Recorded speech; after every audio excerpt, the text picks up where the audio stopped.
蒙面财经，朋友们好。那今天呢，跟大家聊三部分的内容。那第一部分呢是聊一聊代表美股走势的标准普尔指数自1929年以来所遭遇的6次冲击，以及每次冲击呢所带来的结果和恢复所需要的时间。那我们从中呢挖掘一些规律，做一些总结。那第二部分呢是讲一讲美国开启这种货币宽松对抗经济衰退的这种政策进而导致的美国严重的两极分化。那第三部分呢是讲一下美联储乃至全球央行货币政策的几个特性我简单将之归结为3个特性。那第一呢就是精英属性，第二呢就是不对未来负责，第三呢就是没有恰当的制衡机制。好，我们先从一张图讲起。那大家看这张图，这张图讲的是美国标普500指数在历次崩盘过程中恢复所需要的时间以及对实体经济尤其是就业率的打击。那你看它用不同的颜色呢显示了一共6次重大的市场冲击英文大家也看到了上面叫 major crashes。 那第一次呢，也就是图片上最下面的那个深蓝色部分也就是1929年开始的大萧条。那这次大萧条呢给市场带来的冲击非常惨烈，跌幅达到 86%， 失业率呢达到 25%那在后面呢又逐渐演变成了席卷全球的经济危机一直传导到欧洲，传导到亚洲，并进而对欧洲和亚洲的地缘政治格局产生了非常深远的影响甚至最后爆发了2次世界大战。那这次危机呢，标普500花了7256个交易日才恢复到前高的水平。那持续时间呢是从1929年到1954年，用了整整25年的时间，标普500才再创新高。那第二次市场冲击呢，是图片上显示这个浅蓝色的部分是从1973年开始的石油危机。那这次危机呢，标普500的最大跌幅达到 48%， 那实体经济里面失业率呢达到了 9%市场花了1899个交易日也就是直到1980年代标普500才再创新高。那大家知道整个70年代呢也是美国高通胀高通货膨胀和经济发展停滞的10年。那在这10年呢，美国的经济可以说深深的陷入了滞胀的发展的泥潭。那同时在军事上呢面临着咄咄逼人的苏联，和在经济上呢面临着这种突飞猛进的日本。所以对美国来说呢这10年是压力山大的10年。那第3次的市场冲击呢是图片上粉色的部分也就2000年开始这个崩溃的互联网泡沫，纳斯达克泡沫。那这次泡沫的破裂呢，给标普500带来了 49% 的最大跌幅和5万亿美元的市值损失。那之后呢，市场花了1808个交易日也就是直到2007年才回到了2000年互联网泡沫破裂前的高点大家知道一年的交易日大概差不多250个交易日所以大概除一下就知道。那这一次互联网泡沫的破灭的危机呢，直接导致了美联储它就迅速连续的13次降息，利率呢从 6.5% 下调到 1%。 那通过刺激房地产经济呢以希望弥补互联网泡沫破灭造成的损失但是这一系列的货币宽松政策呢，直接又导致了接下来的2008年的这个全球金融海啸为这个全球金融海啸和次贷危机的爆发埋下了伏笔。那在后面接下来的这个席卷全球的全球金融危机过程中各国央行可以说是都使出了浑身解数，那纷纷追随美联储的货币宽松政策。那在2008年呢，这次危机过程中股市的最大跌幅，大家图上可以看到它最大的跌幅达到 57%， 那实体经济的失业率呢达到了 10%。 那标普500指数呢最终用了1379个交易日也就是到了2013年才恢复到原来的水平。那这次席卷全球的金融危机之所以最后没有演化成1929年那样的大萧条是因为新任的这个美联储主席的伯南克的这个实行了量化宽松政策和零利率政策那这是一种超常规的货币政策，可以说是宽松力度前无古人后面呢有没有来者就不知道了。好，这个呢是给大家讲了4次标普500指数遭受的重大冲击。那我们最后呢再说2个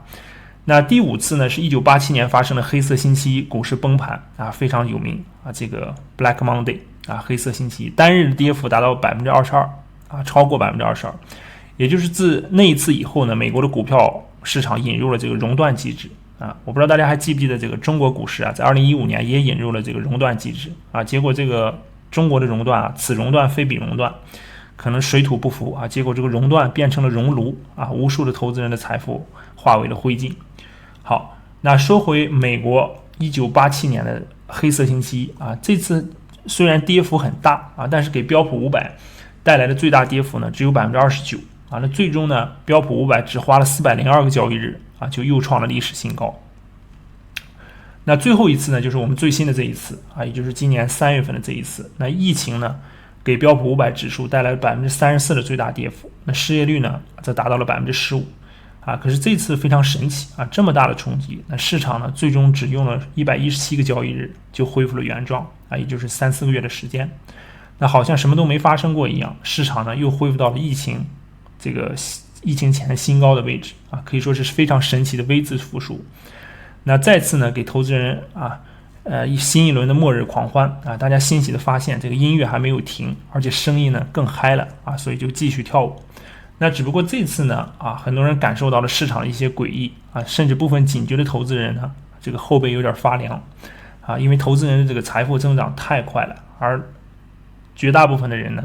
还在为工资为房租为房贷发愁啊，而且这些人不是一个小的比例啊。看最新的数据，在美国这边它达到了1/3的人为下一个月的这个房租或者房贷发愁。那而且很多投资人发现，在2015年以来呢，如果扣除市值最大的那5家科技公司大家可以看这个图，那标普500剩下的495家公司的市值的涨幅呢，几乎是原地踏步。所以人们猛然发现就是不光是资产所有者和劳动者之间在形成巨大的这种财富鸿沟，那就是在资产所有者的内部财富的马太效应呢也在迅速的发生这个像28的头部聚集尤其是那5大科技公司。所以说我们的未来的世界会变成什么样呢它会变成有些人这个向上跃升变成了神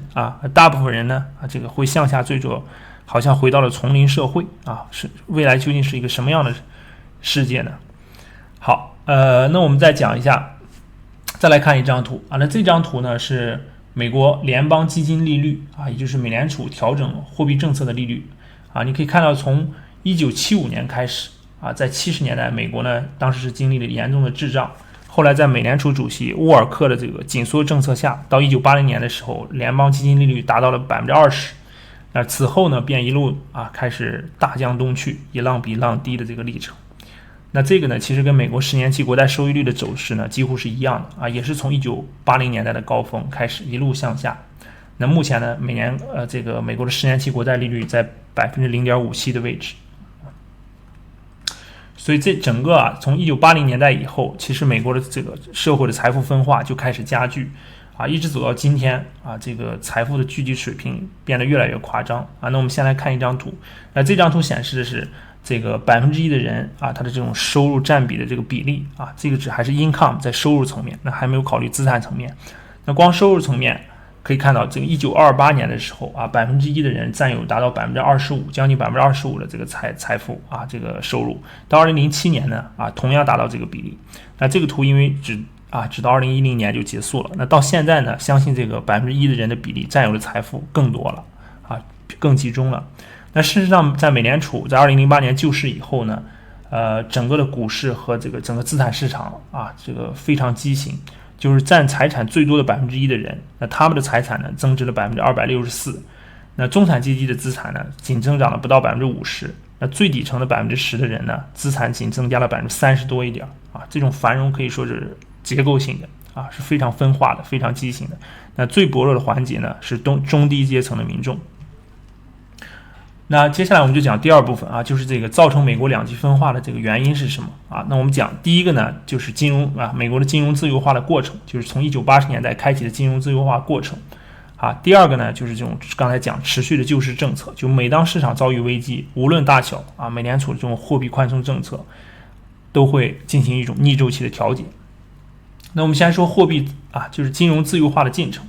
那这个呢，其实跟里根经济学有关系在里根上台以后呢，他面临着经济滞胀的一个局面他就开启他的这个里根经济学，所谓强调这种大市场小政府放松管制，削减政府开支，降低所得税这些政策。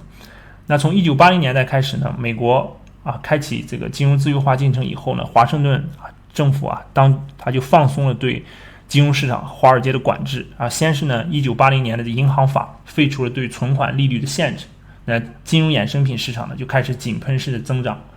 那到了1982年呢国会允许银行拿储户的存款去购买各种金融产品。1988年呢，银行业又开始游说国会希望废除当时大萧条时期颁布的这个格拉斯斯蒂格尔法这个法案非常有名我们这个历史上应该多次是学到。那最后在1999年呢，美国国会与参议院90对8，众议院与362比57的这个高票废除了这个法律。那这样呢，就给美国的金融政策彻底的松绑。那美国经济在此后呢就是飞速增长。那代价呢就是这个增长的动力它从制造业呢转向了金融业和科技业。那在普林斯顿大学2010年这个毕业生的调查里面有将近36%的人呢是投身了金融业。哈佛高年级的7%的学生呢定期向华尔街投送简历所以说整个人才、资金、资本各种要素开始向金融业去聚集整个金融自由化的历程就此开始。那第二个呢就是造成这种贫富分化的这个越来越严重的原因，就是美联储货币政策的逆周期调节政策那在1980年代以后的逆周期调节过程中呢，整个这30-40年的调节过程，我们不得不提一位美联储的主席。那这位主席呢，任期长达20年，任职期限呢从1987年到2006年横跨了6届美国总统他就是格林斯潘这个格林斯潘有一个著名的 title 叫这个经济沙皇，而且在1996年财富杂志上，当时封面上是这样写的，说谁当美国总统都无所谓，只要让格林斯潘当美联储主席就可以了可见当时这个格林斯潘的这个地位影响力有多大。那所以每当股市或者是这个房地产市场有大幅下跌的时候，那格林斯潘呢就会果断救市。那时间长了以后呢，市场就认为这个美联储对救市有着非常深的这种迷恋和眷恋。那渐渐的投资人呢也对美联储的这种救市操作产生了非常强大的自信和信心，就是包括一种信仰吧。那以至于投资者呢创造了一个新的词叫格林斯潘看跌期权。那后面呢演化成了美联储的看跌期权。就看跌期权呢是用来大家知道是用来保护自己的持仓遭遇意外的市场大跌的是一种选择权，就是有点像你买了个保险。那你通过支付期权费呢可以对冲市场大跌的风险。那美联储看跌期权呢就是市场对美联储长期救市的一种总结吧，就是叫这个格林斯潘看跌期权。那它这种就是美联储的宽松货币政策呢，它天然的就是一种对冲股市下跌的保护天然的呢其实就是一个免费的看跌期权，而且投资人不用掏1分钱就可以免费对冲市场下跌的风险，所以说给它叫格林斯潘看跌期权。那比如说这次疫情期间各个指数下跌的幅度都30-40%非常大。那美联储一出手呢，非但把这个损失给你弥补了，而且还帮你把这个市值创了新高等于是既保护你免遭市场的屠杀，同时呢还给予你冒险的奖励，就是美股的总市值呢再创新高。所以美联储的这个看跌期权就格林斯潘的看跌期权，一直到了今天所有人依然对此深信不疑，而且已经铸就成这个资本市场一道深深的信仰。那说到这个美联储的这个格林斯潘那中国呢其实也有一位如格林斯潘一般的行长，也是横跨3位国务院总理任期长达15年是中国历史上任期最长的行长。而且他在这个英国中央银行业务出版社当时给了他一个奖项，就2019终生成就奖。那这位行长呢就是周小川行长。那在他的任期里呢，曾2次使用大规模的降息降准的这个政策力挽经济于狂澜，一次是08年，还有一次就是15年。那尤其是15年，中国股市大幅的动荡和空前的这种资本外流在股市这种千股跌停的日子里，可以说是每当发生千股跌停那降息肯定就是出来了，就和降息一样的密集这个非常担心这个放水的宽松效应跟不上这个股市的崩盘。所以最终到16年2月的时候当时这个周小川行长讲到了这个著名的居民加杠杆逻辑是对的著名论断，并且在2017年10月份卸任前期呢，他警示所有人严防中国的明斯基时刻所以整个当时的一个过程就是周小川行长就跟格林斯潘一样是中国史上任期最长的一个行长，所以他这一生的这个功过是非也只能留给后人来评价。那第三部分我们说一说美联储啊乃至当今全球央行货币政策的几个特点啊。那第一个特点呢，就是这种精英属性啊。大家知道这个美联储的这个货币政策的影响啊非常广泛，而且又深刻，它对经济、政治、社会都有广泛的影响啊。但是对他们的整个的监督呢，却不够，因为很大的一个原因呢，就是它这种专业性和高壁垒性啊，你普通人呢不容易理解和认识啊，不容易了解他在做什么。那美联储的决策呢，几乎全是美联储的这个决策者啊，这些美联储官员几乎全部都是全球各大知名投行里面的顶尖人物啊，其中1/3的这个地区的这个联储的主席们是出自高盛啊，大家知道高盛是全华尔街最著名的投行。那这是第一个，就是这个央行货币政策的精英属性啊，这很多这个央行里面的官员呢都出自精英啊，精英阶层，非常精英，而且是非常专业的一个领域。那第二个的特性呢，就是他们这些政策呢不对未来负责。为什么这样说呢？大家知道这个人都有动物性啊，都有人性自私的一面啊，他都天然的追求高收益，而希望把这个风险呢留给别人，甚至是留给后人。那货币政策的扭曲就是这样啊，它一方面呢，它有这种专业性，不为外人所了解，同时呢，它又可以把矛盾、问题还有利益的冲突留给未来啊，所以它不像是很多的冲突啊，它是在一个时空里面发生的，就是当下发生的，所以你这个时候就有很多利益诉求不同的人呢来彼此批评你或者制衡你。但是这个货币政策不同啊，货币政策呢它扭曲时空，那利益追求的这个人啊，它是代际之间的啊，它是代际之间的，是现在跟未来之间的。那货币宽松政策呢，通过透支未来拯救当下，那这种矛盾呢，它相当于是活在当下的人和未来人之间的利益冲突和矛盾啊。那未来的人现在在哪儿呢？未来的人可能刚刚在踏上工作岗位，可能刚刚还在读书啊，甚至有些可能刚刚出生。那这些准备走向未来的人啊，他们是没有办法这个或者机制去对抗制衡现在当下的这些美联储当下的央行采取的这个货币政策的，所以就没有这种利益制衡机制啊。其实这个就是凯恩斯所说的啊，就是我死后哪管洪水滔天。这是第二点，就是货币政策不对未来负责。那第三点呢，就是没有恰当的制衡机制。那在美联储，其实在早期它有一个对美联储政策表示异议它有一个沟通渠道有一个渠道就叫影子公开市场委员会叫 SOMC。那这个影子公开市场委员会呢，它是由非常知名的经济学家组成的。那这些经济学家呢，他会在美联储政策制定的这个同时呢，他会聚在一起，他们也会出一个他们关于美联储的一个这个政策的一个看法，一般呢都是持批评态度。那同时呢，他也会给出这个自己的一些政策建议。那这个影子公开市场委员会的观点和报告呢，在金融媒体中有着巨大的影响力尤其是对《华尔街日报》的影响很深。那在格林斯潘时代呢，来自影子公开市场委员会的批评呢，被大幅度的屏蔽因此呢，来自经济界这个专业人士的不同意见慢慢就销声匿迹了。另外呢，在1997年到2009年期间呢，影子公开市场委员会几乎已经不怎么聚会了整个这个聚会呢只发生了一次，就是在2006年的时候。所以说可以看到美联储越来越这个叫什么横行天下独霸天下，这个完全就是成为一个权威的一个代表。那走到今天呢不管是这个美国还是中国，其实贫富分化呢都已经达到了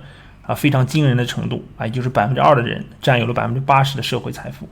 那这种贫富分化的程度，在上一次呢还是在1929年大萧条的前夕。最后呢，我想用中外两本书里面各自一段话的内容作为本期节目的结尾那第一段话呢，它出自一本书叫《美国的逻辑》，就是为什么美国的未来如此堪忧这本书里面呢